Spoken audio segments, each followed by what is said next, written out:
আমরা জাতি হিসাবে নির্লজ্জ। আমাদের চোখের সামনে দিয়ে কোরআনের পাখি, ইসলামের পতাকা আয়াতুল্লাহ আলী খামিনি দুনিয়া থেকে বিদায় নিয়েছেন। আমাদের মুসলিমদের ভাবা উচিত যে আমাদের চোখের সামনে থেকে এরকম হাজারো মুসলমানকে দুনিয়া থেকে বিদায় করেছেন ইহুদির বাচ্চারা। ওই খ্রিস্টান পাদ্রী ইহুদির বাচ্চাদেরকে দুনিয়া থেকে বিদায় করতে হবে ইনশাআল্লাহ। আমরা সকলে মুসলিম একত্রিত হয়ে মুসলিম উম্মাহর কাছে একসাথে হয়ে নবীর আদর্শকে তুলে ধরছি। সেই মহানবী হজরত মোহাম্মদ সাল্লাল্লাহু আলাইহি ওয়াসাল্লামের আদর্শটাকে তুলে ধরে আমরা এগিয়ে যেতে চাই। ওই ইসরায়েলের সৈন্য ইহুদির বাচ্চাদেরকে দুনিয়া থেকে ফেসাদ করে এই দুনিয়া থেকে বিদায় করতে হবে। এই আমেরিকার দালালদেরকে দুনিয়া থেকে বিদায় করতে হবে ইনশাআল্লাহ।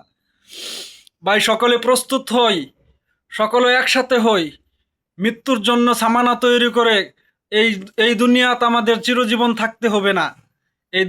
এই দুনিয়ার পরবর্তীতে আমাদের আরেকটি জিন্দিগি আছে, সেটা চিরদিনের জিন্দিগি, আর এটা তো ক্ষণস্থায়ী জিন্দিগি। তাই ভাই, আমাদের মৃত্যুর জন্য, মৃত্যুর সামানা তৈরি, কবরে যাওয়ার জন্য কবরের সামানা তৈরি করতে হবে ভাই। এই কবরের সামানা তৈরি করা ছাড়া আমাদের কোনো উপায় নাই, কারণ আমরা মুসলিম জাতি, আমরা নবীর উম্মত হিসাবে তাহলে দাবি করতে পারবো না। তাহলে ভাই আমরা রাসূলের আদর্শ তুলে ধরতে পারবো না, রাসূলের সুপারিশ পাবো না ওই কিয়ামতের ময়দানে, যা আল্লাহ কঠিন হাসরে সেই জাহান্নামে নিক্ষেপ করবে আমাদেরকে। ভাই ভাই সকলে একত্রিত হই ভাই।